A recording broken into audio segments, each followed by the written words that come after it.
Well, hey, Through Crosses family, my name is Pastor AJ. I oversee life groups and discipleship, and happy new year. Welcome to 2026. We're so excited you're here on the podcast. We have a great conversation kicking off our new series on John 15 and this concept of abiding. And so we're going to be in John 15, verse 16 today, just one verse to kick us off in the new year. But before we jump into that conversation, we'd love for you to fill out our podcast survey. Go to threecrosses.church/podcast. Tell us who you are, where you're listening from, and we'd love to put a coupon to neighborhood coffee in your hands. Okay, we have an awesome conversation to kick off the new year. And so with that, let's go deeper.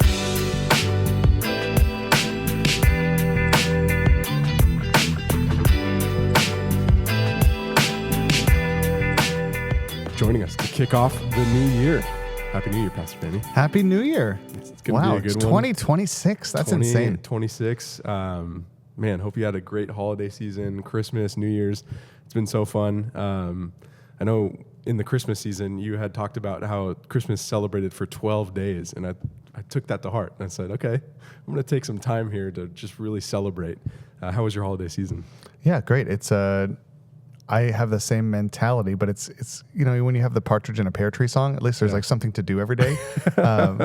So it's kind of hard to kind of think what does celebration actually feel like, but it's a good exercise. So it's been good. A lot of time with family and good stuff happening. Yeah, celebration, an under-practiced discipline of the Christian faith, celebration. But here we are, New Year's, 2026. Before we jump into John 15, I wanted to pop the hood a little bit of how we decide what's going on in our sermon series. And so John 15, for January, essentially, we're going to be walking through this text. What led to John 15, out of curiosity?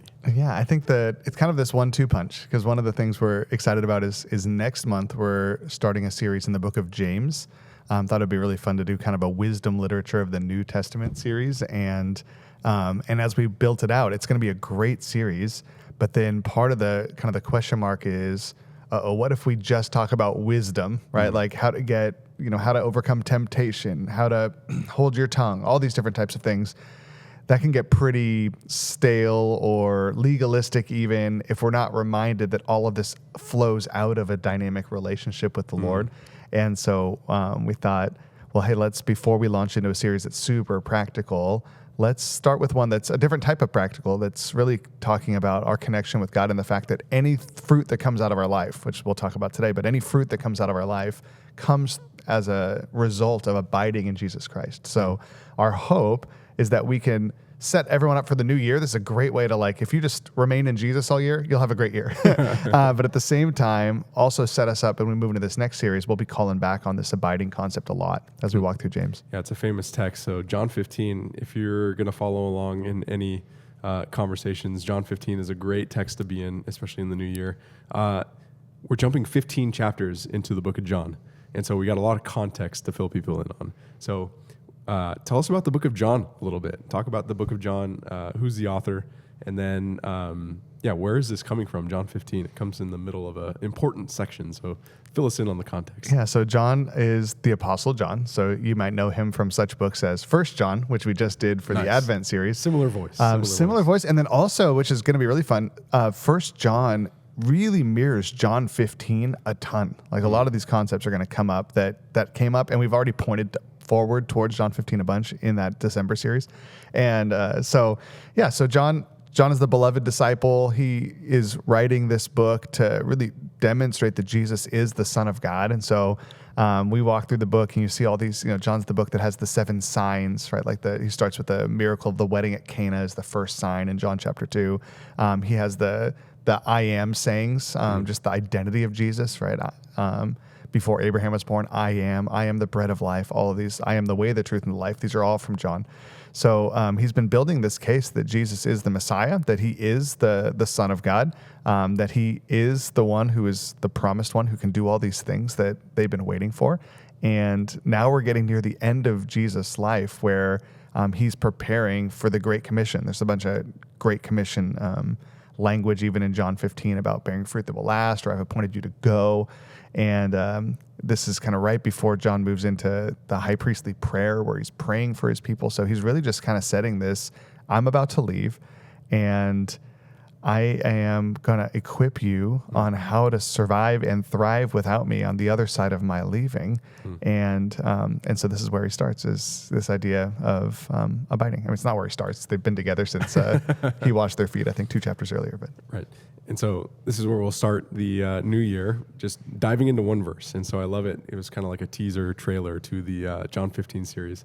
And so I'm going to read the verse in full, in total, verse 16, and then we're going to do what we do on this podcast, just break it apart. Every word counts. So here we go. Verse 16, you did not choose me, but I chose you and appointed you so that you might go and bear fruit that will last. And so that whatever you ask in my name, the Father will give you. So I loved how you hinted on that desire of fruit that will last, especially in the season of New Year's resolutions, right? We always are looking to change somehow in the new year, and then we get to that Quitters Day that you mentioned. I thought that was hilarious, but there's a whole day for quitters. January 19th, I know. The whole day for quitters. I did not know that before this. So, but before we get to the fruit that will last, we need to talk about verse 16, the beginning of it, where it says, you did not choose me, but I chose you. So a couple things stand out just about that phrase in general. One, as you're walking through John 15, you get a lot of like you are statements of like telling us who we are. So you are like branches. Just a couple of verses before, you are my friends. And now he's telling us what we did not do. Like you did not choose me. So I find that interesting. And then maybe you're out there, you've been a Christian for a long time, and you hear this word choose. And a lot of alarm bells start going off. You did not choose. So simplest form, thinking about Jesus talking with his disciples, like earlier in the book, John 6, he says, did I not choose you, the 12? Like legitimately, he chose the 12. And yet there seems to be a more meta use of this word choose. And so it's the same word that gets used in Ephesians 1. It says, even as he chose us in him before the foundation of the world. And so that's where the alarm bells start going off of like, whoa, what does it mean that Jesus chose me, that God in the flesh chose his disciples? God, now speaking through the scriptures, chose me. And so I want to throw it to you just to start off with, on what level is Jesus talking about like choosing here? Is it just merely like looking at his disciples, I chose you, like I'm the one who called you to me? Mm-hmm. Yeah, I think when Jesus is making this statement specifically with the disciples, he is really just kind of pointing out that he is the divine initiator. So this is not about free will or free choice. This is about who chose whom. So like either the disciples chose to follow after Jesus and like they just saw him and they're like, oh, that guy looks like attractive to follow him and we're going to follow after him. Or Jesus approached them and said, hey, I want you to come and follow after me. Like he chose them to follow him. And so just pointing out it's the latter. The second thing is what happened is that it wasn't that you just decided that I was the Messiah and you were going to become one of my disciples. I decided you'd become one of my disciples. Like this is that, when you read through the gospel accounts, you see how that works, whether it's him going up to somebody and saying, come follow after me, I'll make you fishers of men, or Jesus goes up on the mountain and prays, then selects his 12 disciples. He is the one who chooses. And so, he's pointing out to these disciples right here that you're in this place because I've chosen you for this place. And so I think there's a lot of confidence in that, where, like if it gets hard, you're like, man, maybe I made the wrong choice. I shouldn't have followed after Jesus. And it's like, well, actually, I didn't choose it. He chose me to do this. And then you've got to wrestle with like, if I do believe he is who he says he is, he's the one who initiated this thing. Like, I don't need to doubt this calling because he chose me. And so I do think that's a similar way we can look at Ephesians 1, different passages on this concept of predestination where we are no human being is the initiator of salvation. God is the initiator. He's the one who chooses us. And so even in those moments, right, I think of the moment when I turned in faith to Jesus, I thought I was making a choice to follow after Jesus, and I was. But when I kind of look behind the scenes and I take a 10,000 foot view at my own life, I realized like, oh no, God was orchestrating a lot of events to get me to this place where he would present the gospel to me and then I would choose to follow him. So did I choose to follow Jesus? Absolutely. Who was thinking of whom first? Well, he was thinking of me first. I kind of got, I became aware of God's movement in the world later than he was aware of it, And so I think God in every case is always the divine initiator. I don't think it's that controversial, but I think people get kind of weird with it sometimes. Right. What's fascinating to me about this, and going back to the conversation, putting it in context now, because I just took that out of context and want to throw it back into the conversation about bearing fruit. Because one of the things you mentioned is like a key to this is identity. And I found like myself wrestling with this very question of like who chose whom or who thought of who first. And so I find it interesting that, he could have said like, do this in order to get fruit that bears fruit that will last, or bear fruit that will last. But he talks about being chosen. And so what are the stakes of getting this idea of who chose who or who thought of whom first in terms of the conversation of fruit that will last? Like, what are the stakes of getting that right first? Why does Jesus put it right off the bat? Why does that kick off the conversation? Yeah, it kind of feels like what the image he's trying to build is that whoever chooses the person has a reason they're choosing, right? So if it's like the disciples like, Jesus, we chose you. It's like, well, why? Like, oh, because why, right? Like, we chose you because we thought that you'd be able to give us all of our hopes and dreams that we wanted, or you would be able to, this comes up sometimes, like you would be able to be the king and we would be like, have prominent places in your kingdom. And Jesus is like, wait, what? And I think when you get it wrong, it's like, well, I chose you and now this is what I want to get out of it. And so part of that is just that's normal how it works. Whoever makes the choice is choosing that for a reason. So it's like I chose to go to Togo's for lunch because I wanted a sandwich. It's not like if Togo's chose me, then it would feed me whatever it wanted to feed me. I guess, I don't know if that one works. But I think, when you think of relationship, that's part of the dynamic that we see in this whole exchange he's having with the disciples is on one hand, he says, I don't call you servants, I call you friends because you know my business. On the other hand, it's like we know that we are servants of God. And so there is a power dynamic there where like the I've chosen you to bear fruit that will last language doesn't work in a marriage relationship. So I can't go to Jessica and be like, Jessica, you didn't choose me, I chose you. And I chose you so that you might. It's like anything I say at the end of that sentence is not going to be helpful. It's like, well, we chose each other. Like the initiation part, it's like you don't get to do anything with that because it's not, right. There's no hierarchy. But like with Jesus and the disciples, we are the sons of God. We are the servants of God. There is, whether it's like we are the kids and he's the father, or we are the servants and he's the master, there is a power dynamic there. And so the choosing comes with this concept of purpose. And so Jesus is like, well, okay, you didn't choose me, I chose you. So can I tell you why I chose you? And he could say anything. He could say, I chose you because I want you to be my slaves, or I chose you because I want you to wash my feet, or whatever it is. But he's like inverting the whole thing. The whole time he's washing their feet. He's calling them friends. It's like, well, then why did I choose you? I chose you because I want to commission you to bear lasting fruit, right? And then when you hear Jesus making these claims of what he wants to do through us, it's always this life-giving stuff. Like I'm the way, the truth, and the life. No one comes to the Father except through me. Like walk this way, walk in my ways. Like I come that you might have life and have it to the full. And so he does say, I've chosen you for a purpose. I get to decide what the agenda is. And we're kind of at this vulnerable place where he could say anything. And what he chooses to say is that he wants to give us these abundant, fruitful lives. And we'll talk about what that means. But that's the best answer you can get to that question. When someone comes and said, do you want to know why I chose you? It's like, oh no. You're like, to go clean that toilet over there, But instead he says to bear fruit that will last. I guess I never thought of that, like power dynamic in choosing. Because that sentence could just derail really quickly. But then you did not choose me, but I chose you. And then the sentence continues, and appointed you so that you might go and bear fruit that will last. And put in context, after Jesus washes the disciples' feet, after Jesus calls the disciples friends, it's a pretty powerful like power inversion of just like I want to use this power of choosing you. And even the choosing and appointed kind of both those words together helps flesh that out, because on one hand, like what we've said is true, that he's chosen us for a purpose. But at the same time, when we read through the scriptures, we see he's chosen us in a way that you choose a child for adoption. And so it's like you don't adopt a child for a purpose. Like, oh, I adopted you because I need more help in the field or whatever. It's like, that's kind of weird. We're chosen in the sense we're chosen by the master's delight to be his sons and daughters. Like we're chosen to be part of his family, to get his inheritance. And so part of that choosing is like, we just get stuff out of it. We don't give anything. But the chosen appointed is able to say like, okay, I've chosen you and I've chosen you for a purpose, but I've also chosen you for my delight. but I've also appointed you. I've commissioned you. Even the stuff like the Great Commission, it's like, it just feels more like invitational and visionary than like drudgery and slavery. And, so I just feel like Jesus has been walking that razor's edge this whole time of not ignoring the power dynamic of like, I am God and you are human.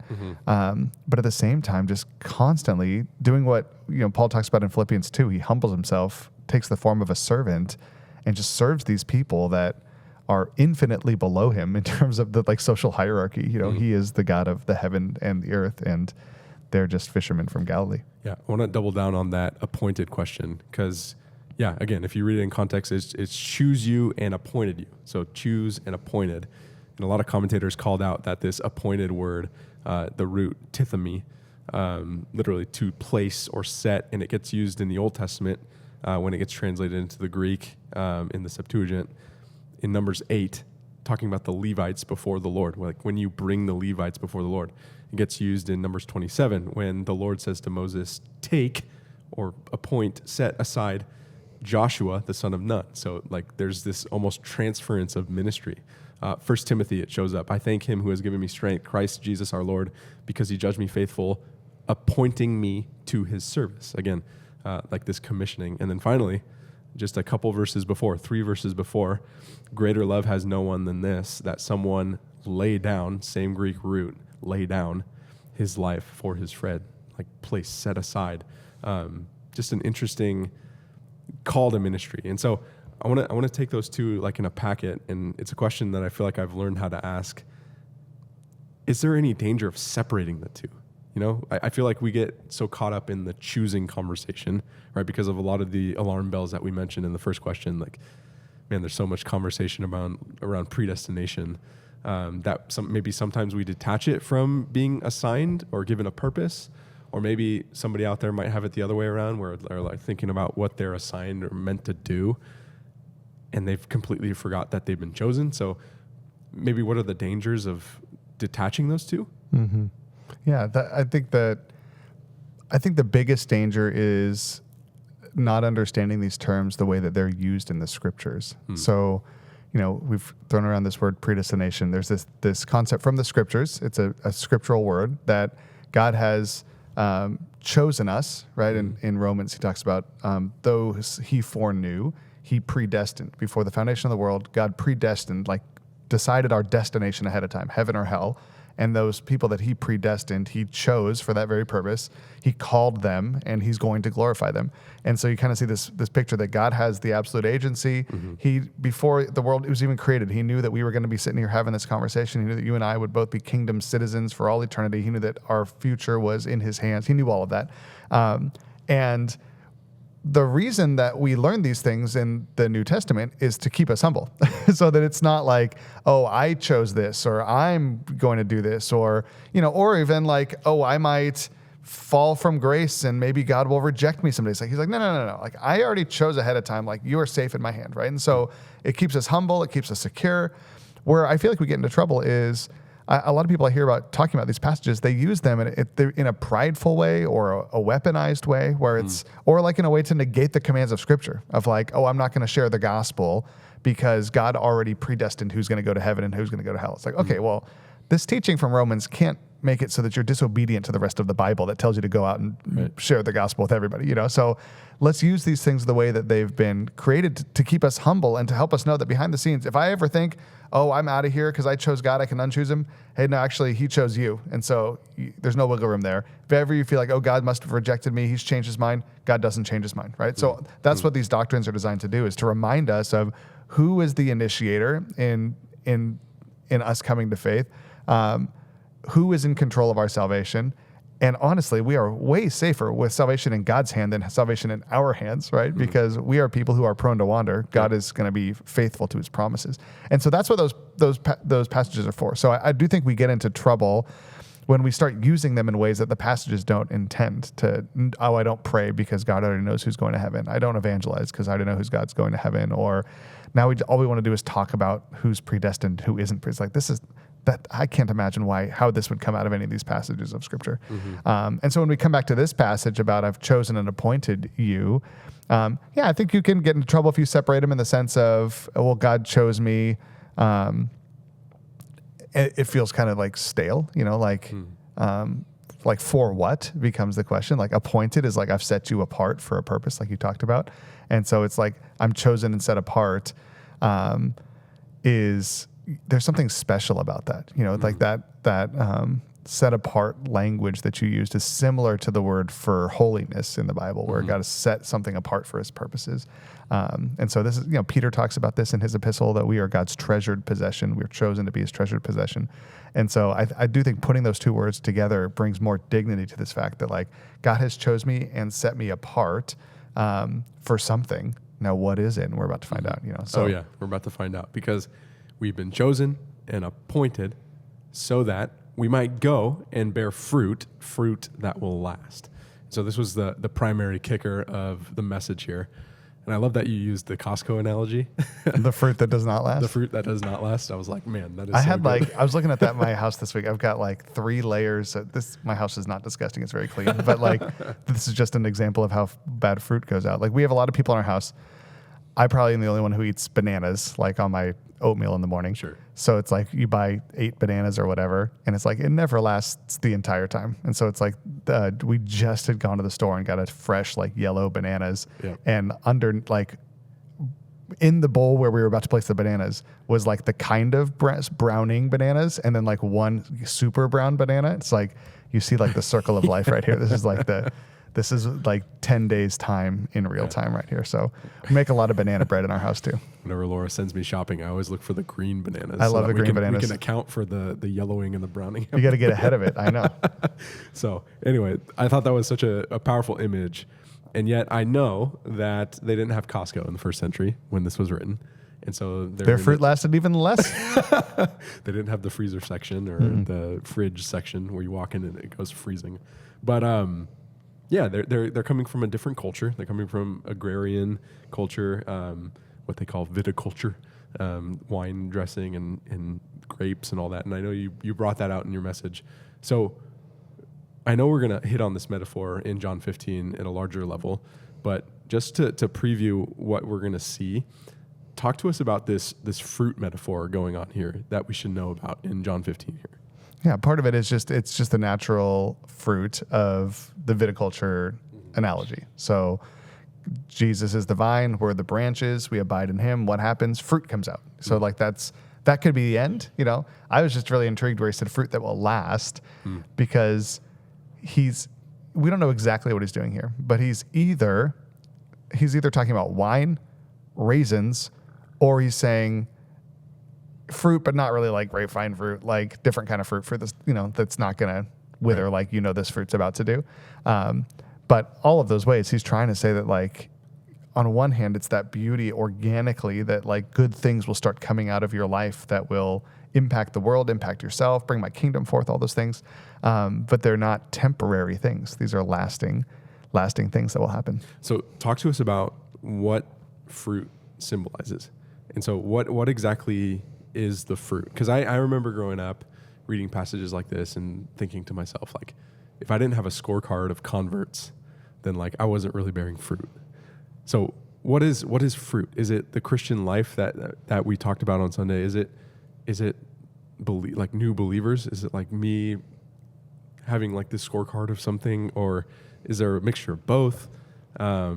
Just talk to us about your exploration of like, what is this fruit exactly? Yeah, I mean, I think, we'll talk about this next month, but James talks about every good and perfect gift comes from above. So on one hand, fruit is anything good that God births in our lives, that like there's you just imagine the analogy, like I'm just going to cling to Jesus. I'm going to allow his presence, his power to flow through me. And I trust that he's going to bring forth every good thing. And so some of that good thing is souls coming to know Jesus, like through you. Like Paul talks about this in 2 Corinthians. Like we're on display as we walk through this world, bringing out the aroma, the fragrance of Christ. And that repels some people, that draws some people to him. Like the fruit of our relationship with Jesus, you can smell it, The Proverbs talks about he who wins souls is wise in the concept of fruit bearing. And so we do see this analogy in the Old Testament that soul winning was most often connected to fruit. But also there's this whole analogy of like Israel was the vine. And so he's bringing back this, like, you are my chosen people. And so fruit can mean a lot of things. I'm going to bring health to the world, shalom, right? We're going to bring God's presence to this planet. Yes, there'll be converts who come and find the Lord through us, but also we're going to bring forth this kingdom, and it's going to have no end. And so there's the picture just even of the kingdom of God coming to earth as the fruit of the giant vine that's being grown around the world. And then when we get into the New Testament, there's also those internal pieces, the Galatians fruit of the Spirit concept of all these good things within us, the peace and patience and goodness and kindness and gentleness and self-control. That, I love where Paul goes with that, as he says that against such things there is no law. Like, you don't need a rule book of how to live the Christian life. If you're just becoming a gentle, loving person all the time, you're just clinging to Jesus. He's making you a good person. You don't need to memorize the 613 laws of the Old Testament. You're just becoming Christ formed in you, right? And so, I think everything good that happens from staying connected with Jesus is probably what he's talking about when he's talking about the fruit that comes from us. Okay, so I want to ask a question, maybe a clarifying question for if you're a Christian out there listening and you're like, man, I feel like I'm attached to the vine. I feel like I'm in the right source. I just don't feel like anything good is happening in my life. I don't feel like God is blessing me in that sense. And so maybe a question that's going to be throughout this series is not necessarily like what happens to the fruit, but like maybe a way to gauge, like, am I producing fruit? Like, what does fruit look like in my life? Especially if I'm going through like just a hard season. What would you say to that person that's like looking to figure out if they're bearing fruit? Yeah, two things. One, part of the concept of fruitfulness we see is in the Psalms. And Psalm 1 talks about the tree planted by streams of water that bears its fruit in season. And one of the things that when Jesus uses and the Old Testament authors use these agricultural analogies is they include the fact that there are seasons of fruitfulness. And so, if you go to Napa right now, it's like the vines have all, like, the leaves have died. It all just looks like sticks. They look dead. They're not dead, but there's no grapes on the vines, right? And yet as spring comes and the blossoms and all those things. And so there are seasons in our life where we can see and experience the fruit that's coming out of our lives. There are seasons where we don't. So one of the helpful analogies for me is it's like the seasons of the year. Like, there are some seasons where it's just like we're in the winter and it's like our roots are growing. We're trusting God is forming us in some way, but we're not feeling it, right? It's just like, this stinks. There's also seasons where it's like we're in the fall, like things are starting to fall apart a little bit, like just normal sadness, Then there's seasons where it's like spring, like, hey, things are actually getting better. It's like normal, good daylight's happening. Then there's like the summer where it's like things are just beautiful and wonderful and everything's up and to the right. Like, so there's seasons in the Christian life. So I do think living the Christian life does not mean that the seasons don't apply to you. All of us have seasons of like normal light, normal darkness, like terrible darkness and ecstasy all over the course of our lifetimes. And yet, the second thing is I love that when Jesus talks about fruit that will last, part of the benefit of fruit that will last is that if we're talking about the wine analogy or the raisins analogy, I guess, it's cellared, right? And so just because it's winter time does not mean you don't have wine to drink. You go to the cellar, you grab out the wine, and now you have wine to drink because there's fruit that was there. And so I think for me where I notice this in real life is, yes, on one hand, there are some seasons that feel more fruitful than the others.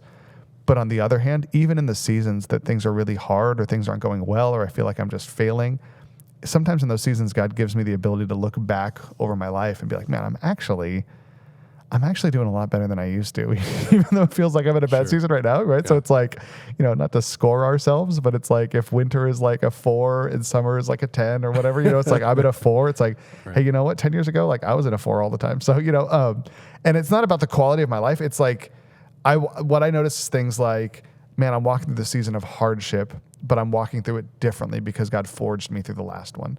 Or, man, last time this happened, I was so stressed out I couldn't sleep. Now I've learned to rest at night knowing that God is in control. And so you start to see that, yes, I'm still in the winter, but some of the fruit that was born through the last season of suffering that I went through is actually coming to fruition right now where I can see it and feel it. And so lasting fruit means on one hand, you've got something to hold on to even in the winter. But it also means it's some of this stuff is going to be leveraged in your life in a beautiful way, even in seasons where it feels like everything is falling apart. I thought one of the other aha moments for me in your message was that conversation about wine. I thought, every time I've heard this passage taught, I feel like the metaphor has only gone so far as, sweet, I have grapes on my branch or whatever. I have fruit on my branch. Then I really haven't thought too much about like what happens to that fruit. And then when you brought up fruit that will last, you could start thinking about wine. I'm interested in any other payoffs that you had when that came around of like, man, I think he's talking about wine here and fruit that will last. Like, what is the importance that we see the fruit being useful for a long, long time like that? Yeah, I mean, I think two ways. One is, as branches, our job is just to cling to the vine and hope that fruit comes out. And then when it does, we kind of see the gardener walk by, take the fruit off us. We don't know what he does with it. It's just like, wow, it worked, so that's our little part. Right. So I think it's just beautiful that God gives us a glimpse of like, at the same time, yeah, maybe it's, when he says fruit that will last, it's a reminder that we're not just producing grapes, we're probably producing wine. At the same time, I feel like that's probably just how they heard it too. Like in a, nobody goes to Napa Valley and goes into like a winery and be like, you guys probably just eat grapes all day here. Right? It's like, no, we don't eat the grapes. We turn them into wine. That's what vineyards are for, Right. Sure, maybe you make some grape juice from time to time, but that's not what the bulk of what's happening. So like that is the purpose of a vine, is to produce wine, not to produce raisins or grapes. Most of the time, and especially in a culture where we're talking about this, and especially in this picture of like Israel being the vine, and then this idea that like in the kingdom, wine's going to flow from the hills, right. And like this is going to be celebration. Wine symbolizes celebration in the scriptures. So there's so much imagery around wine and celebration that it's supposed to be kind of the beautiful culmination of all these things. And so, yeah, I think that aha moments for me in that are not just the wine thing itself, but just something about that just feels a little more, feels richer to me.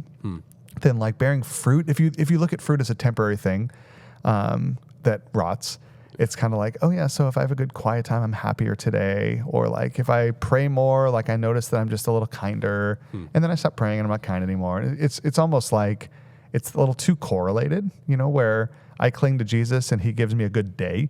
Where Jesus is like, I'm going to give you a good day. I'm saying the stuff that I'm forming in you is going to stand the test of time. And so I think for me, I start wondering about like, well, how does this relate to eternity? Like, is this work that we're doing now of clinging to Jesus and being formed in him? Is that going to follow us into the kingdom that is to come? Like, I don't know how that works. Like, but in heaven, I know we'll all be gentle and we'll all be kind and we'll all be self-controlled and all these things. But is the work that we're doing now contributing to that? Or like, that's a little more exciting and energizing than the thought of like, oh, well, all of us can just do whatever we want and be sloths, and God just transforms us in an instant to perfect people in heaven. It's like, well, he does transform us. We are glorified. And yet it seems like there is a practice of the kingdom right now. And at the same time, even if it is true that no matter how much work you are able to see accomplished or not see accomplished in your life between now and death, the thief on the cross, all those different analogies, we're all going to be made perfect in heaven. But if we can experience that now, we do get to get a glimpse of heaven on earth now. So like if we were completely surrendered to Jesus, we were totally kind and gracious and self-controlled, if folks were coming to faith through us, like if like the world around us was just improved because of our presence in it, because of the presence of God in us, I don't know if the world would be that distinguishable from heaven. Like that is kind of what heaven is. It's just a world where everyone is devoted to Christ and living out without sin, the beauty of how God has created us to live. So part of it is this, maybe not, even if it's not, we can prepare for heaven. We can actually bring heaven to earth by clinging to Jesus. He starts to form us into our heavenly image even right now. Right. I think another aha moment that I just had right now, going back to the question of like, what would you say to somebody that feels like they're in a season of not bearing fruit? It's like, maybe it's a definition problem where your definition is like, did I have a good day? Versus, is this something that's going to contribute to my eternal existence? Is this something that God is building in me to contribute to that, to heaven on earth? And I think those are two different evaluations, right? Two different standards of what is that fruit? So, well, and it's funny too. Like I feel like as we get older, we become more aware that our bodies are breaking down even while they're improving. So Sure. it's like you go to the gym, you work out, you start running, you kind of get healthier. Then you have this injury and it sets you back. Right? You look at the scale one year and you've gained weight, even though you've exercised a ton. You're like, what just happened? Like, did my body chemistry change or something? And so I do think, like, the older you get, the more you realize, like, you know what? We live in this world where simultaneously things are getting better and falling apart all the time. So I do think even for me, as I look back at my life, I don't want to say that everything's up and to the right all the time, right? So it's like, even in I mentioned in a dark season, you look back, wow, but I've come so far. I also look back at my life and like, man, I'm meaner than I used to be, or like I'm more impatient than I used to be. Like there's still work. There are things that have decomposed in my life as well. And so I do think this is where it's nice to be chosen and appointed, is this idea that like, well, hey, like it's not like I'm a failure. I'm not a terrible person. I'm a human person. God's chose me though and appointed me to bear fruit. I got to figure this thing out, and I've got to invite the Lord back into this process and start asking questions of like, man, why am I so impatient, or why am I all these things? And so I do think there's a little bit of, man, we all love the idea of just becoming great people overnight. But really it is like Eugene Peterson talks about, this idea of like a long obedience in the same direction, that like just by clinging to Jesus, he is forming in us what he wants to form in us. And honestly, I think part of the reason that sometimes we get worse over time on the journey is because God in his grace is bringing stuff out later that now he wants to deal with, So like, there's stuff now that I'm sensitive to in my life that I never even noticed before, but it probably was there. I just didn't notice it. And now I'm like, man, I think I need to work on this, So anyway, I just think part of it is just like this freedom of like, we're just a branch. So it's like we cling to Jesus. Sometimes great things happen. Other times, like we disconnect from him and things start to fall apart. Other times we connect to him and it feels like things are falling apart, but actually he's just like uncovering this area of us that he's like, okay, now let's talk about this part. And so part of it is really just surrendering to Jesus also means trusting him to do his work in you, even when it means revealing stuff you didn't know about yourself that isn't good or something, So I just think all that's part of the process. And as we cling to the Lord, it's always for the better, but for better or for worse, like we start to discover things about ourselves that are either good, growing, or decomposing and need to be pruned a little bit. Yeah. It's a fascinating concept and one that I'll wrestle with throughout this series of what it means to abide. And it's just like clinging, even if the results might be what you didn't expect, uncovering different things about you that seem dark in the moment. It's like the call is to remain, abide, literally remain. I think it's Saint Teresa of Avila who said, sit amongst the weeds and see what they teach you. Right. So just grow in this practice of just being able to take a long, loving look at reality of your life and be like, man, like I'm kind of a jerk sometimes, and not self-condemning, but just saying inviting God into that conversation and say, God, help me to see this before it happens and take this away, or help me navigate, just invite the Lord into that transformation. Because I do think kind of like some people avoid going to the doctor because they don't want to hear a diagnosis that's going to like be sad. It's like, well, no, you want to hear it so you can treat it, Sometimes we're scared to like bring reality to the Lord because we don't want to deal with reality, or we want to hold on to something. But let's bring our entirety of our lives to him so that he can show us who he wants us to become. Well, if there's anything that we learned in 1 John, it's that the ending of a sentence is the beginning of the next. It's the beginning of the next. It's all connected.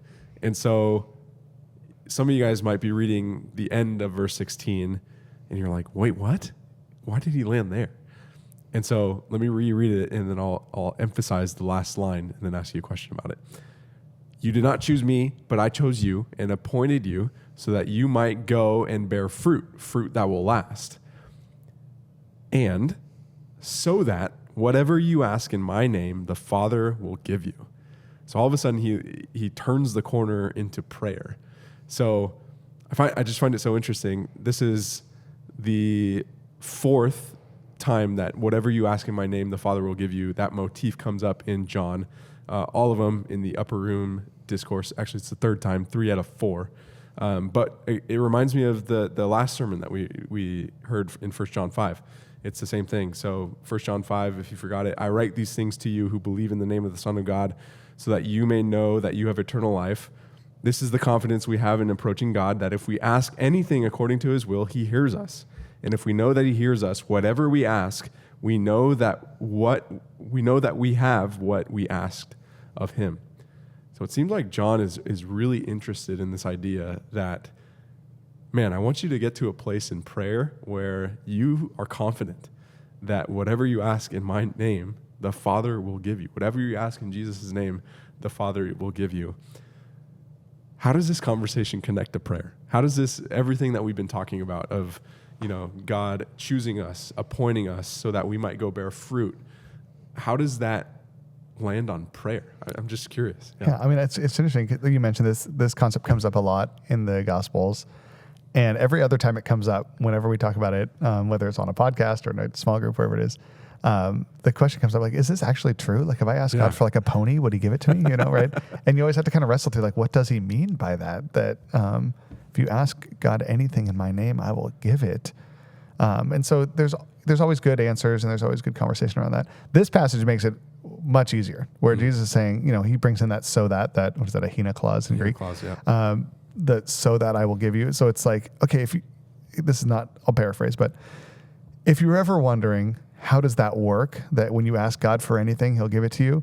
This is how it works. That like when you're so connected to Jesus, that like his like lifeblood is flowing through you, ask for anything you want and it's coming your way. Like you are now grafted into the divine nature in some beautiful sense, And so, the analogy I think of is, imagine God is the chef and we are like the sous chef, right? And so like, I don't know exactly how kitchens work, but I like this analogy. So like God's the chef. That means that he's designed a menu. He's designed these things that are happening. Like your job is to be connected to him so that you could execute different portions of this meal.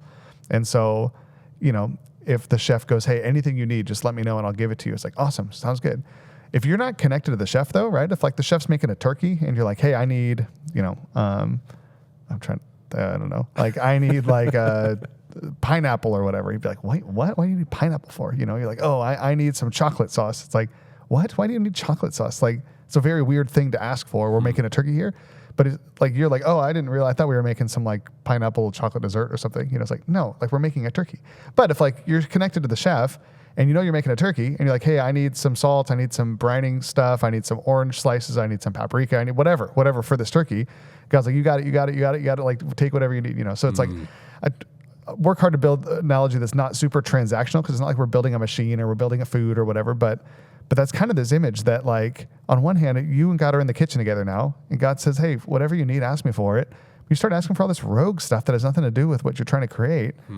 He's just going to look at you strange. Like, maybe he'll give it to you. I mean, we could talk about prayer at some other time, but if you and him are in sync and you know his business, because you're not a servant, you're a friend, and you're connected with him and you know where he's going. Like you just said, I do nothing except what I see the Father doing. If you're like apprenticing to him in this workshop or this kitchen or whatever, and you're working on the same project and you need something and you ask for it, he's going to hand it to you because he has it. And so I do think what Jesus is saying in this passage is like, if you've ever wondered how this whole idea of ask for anything in my name and I'll give it to you works, this is how it works. That when you're so connected with the Lord that you are just kind of breathing the same air, walking in the same space, like moving with the same heart and intentions, anything you need on that journey, like just ask and you'll get it almost immediately, much of the time. So I do think it kind of gives a little more helpful understanding into how to interpret those passages when we get confused, sometimes thinking like, so if I ask for an airplane, God will just give me an airplane. It's like, well, if you need one, but do you? I think it goes back to even that fruit conversation that we were just having too, of just what it means to bear fruit. Because if you do have a flawed definition of what it means to bear good fruit, that might be something that the Lord prunes out of your life and then tries to regraft something so that maybe in sync with the Lord is the ultimate fruit of just like what's going to be in eternity. Like you had said, bearing fruit might be something that contributes to our eternal existence. like I can't think of anything more eternal than our union and relationship with the Lord. And so that's a fascinating thing. Of Well, just like and when you're thinking like synchronized relationship. I don't know how much they knew about agriculture, like in terms of the chemistry of agriculture in those days, but when you think about the vine and the branches analogy, like what does a branch need to produce fruit? So like it needs, well, I don't know, like potassium, nitrates, like water, like different, chemicals, nitrogen.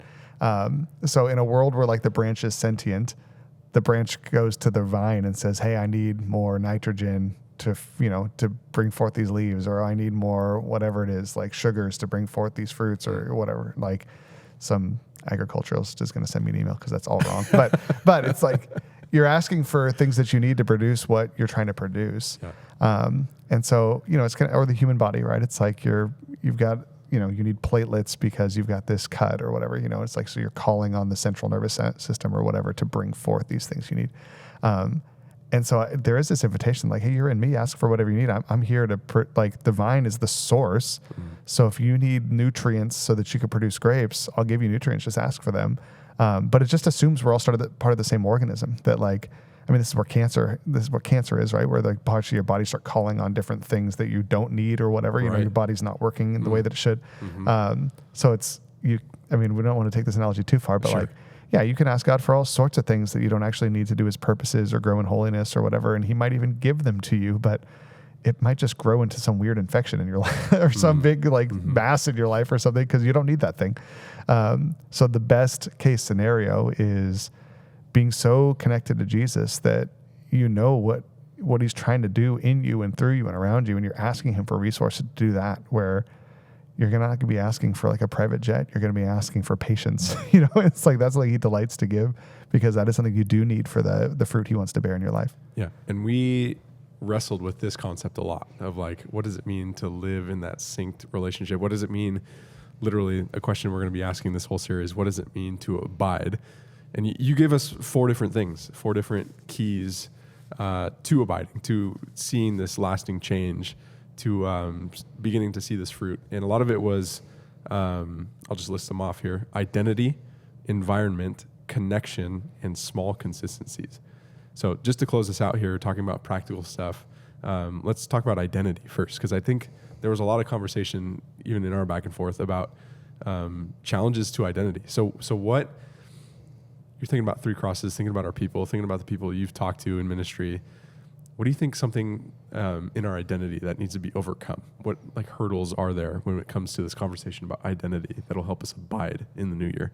Yeah, I think the identity is a tough word because it's not in the Bible. I know I used it in terms of like identity in Christ, union with Christ, which is really closely connected to John 15, is in the Bible. But I think where this is a helpful construct is just knowing that we are chosen and appointed is huge. And so it's even at a diagnostic level, like if I'm talking to somebody who's at our church and I'm like, hey, so, would you call yourself a Christian? Sometimes we're like, oh yeah, I'm working on it, or I'm trying, or, I'm almost there or whatever. That just indicates like, oh, I don't think you understand Christianity. Like Christianity is not about working on becoming something. Christianity is about exerting faith in Jesus and being adopted into something. And so like the people who are like, no, absolutely, I'm a child of God, I'm a beloved son or daughter of God. It's like, okay, that's a great starting point, And so I just wanted that to be the starting point that, listen, if you don't really understand Christianity, if you don't understand Jesus, like the goal of this year is not like go work harder to be like a more gentle person. Like that's not Christianity at all. That's every other world religion. Like do good so God will accept you. Christianity is a religion where it starts with God has accepted me because of the work of Jesus, and by nothing but faith and grace alone, I've been made his. So that's the starting point is, so in the kind of the psychology of it all, that idea of like, one of the best things you can do to run a marathon is just decide I'm a runner, just that's what I am. And so I'm going to live consistently with this identity. So if you're still on the fence of whether or not you're a Christian, that's probably not the best place to start. But if you're like, no, I'm a child of God, I'm a son of or daughter of the King, I've been adopted into his family, you're going to get very far in the Christian walk because like you're starting from a place of like, you're building your house upon the rock, that kind of thing. Okay. So we've been talking about like synchronized living in sync with the Lord. And yet I know there are probably a lot of people that are starting off this new year that feel very out of sync. So one of the ways you said is environment, like changing your environment, creating some sort of environment to get back in sync. So explain how that works exactly, because I know that was like a very interesting concept, unlocking a little bit of the spiritual disciplines.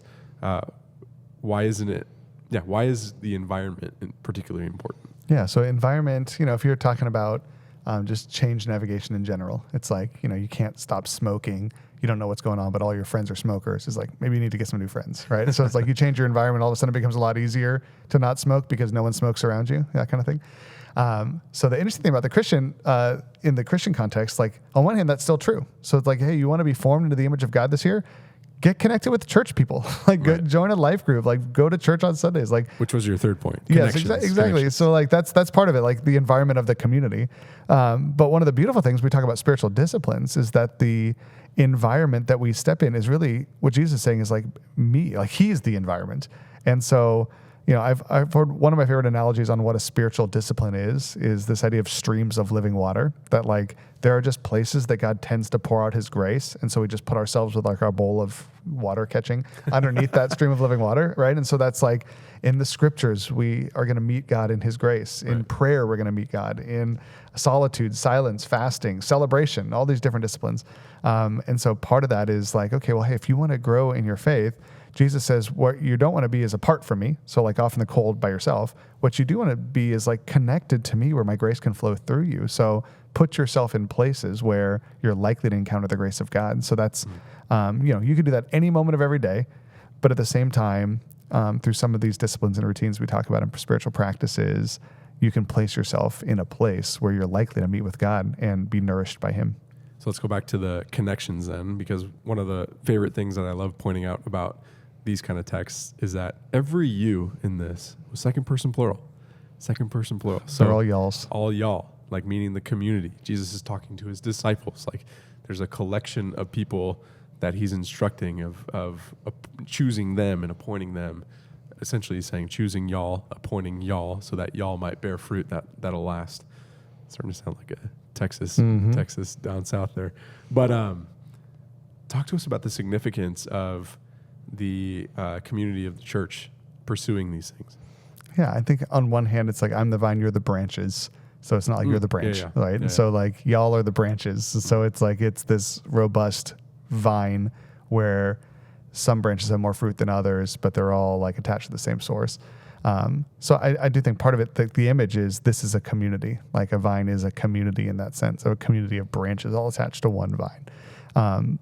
And I think that's he'll talk a little more as we walk through this passage about abiding in his love and this idea of like love, and loving your neighbor. This is where some of the overlaps with First John comes in of like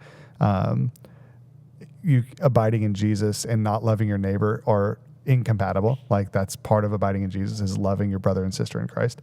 So I think part of it is we're designed to be in community. And then also part of the commands Jesus moves into is like command to love the brothers and sisters in this community, because that is part of how this all works. Now I know for this final question, I know this is a very like personal topic in terms of like what does it mean to abide?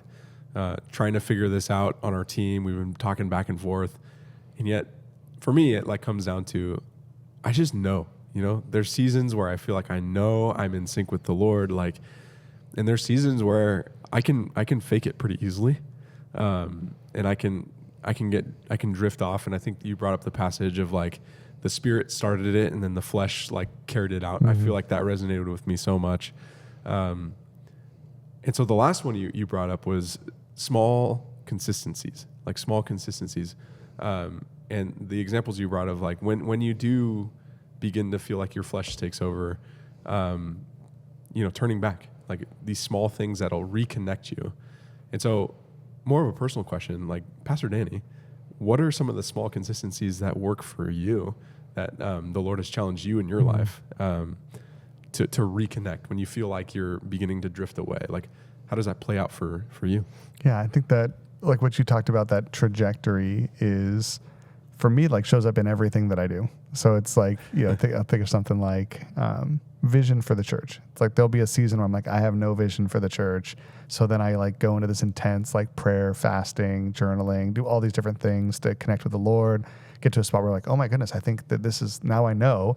And then I move into the season where it's like, I feel like this vision is powering me and I'm connected with the Lord as we're walking through this and I'm discovering it.